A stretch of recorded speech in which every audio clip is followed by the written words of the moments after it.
நீங்க சொன்ன மாதிரி ஒவ்வொரு பொம்மைக்கு பின்னாடியும் கட்டாயம் ஏதாவது ஒரு சுவாரஸ்யமான கதை இருக்கும். அந்த மாதிரி இங்க இருக்க பொம்மைகள்ல இந்த பொம்மை வாங்கும் போது நான் அரும்பாடு பட்டுட்டப்பா. அதாவது நான் வாங்கினதுங்கிறத காட்டிலும் ஒரு விஷயம் சொல்றேன்.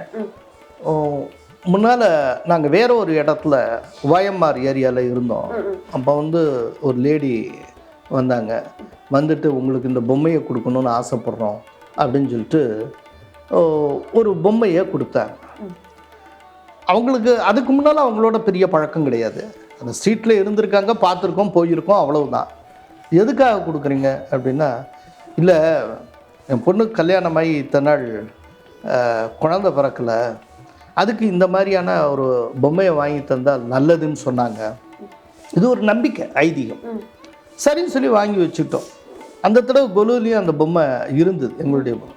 அடுத்தாப்புல அதை தாண்டி ஒரு மிகப்பெரிய ஒரு 2 பொம்மையை அவங்க வாங்கி கொண்டு வந்தாங்க. ரொம்ப மகிழ்ச்சியாக. என்னன்னா, என் டாக்டர் கன்சீவ் ஆகிட்டாங்க அப்படின்னு. இது ரொம்ப ஆச்சரியமான விஷயம். இந்த நம்பிக்கைகள் தான் நம்மளை எப்போதுமே உயிர் துடிப்போடு வச்சுக்கிட்டு இருக்கு.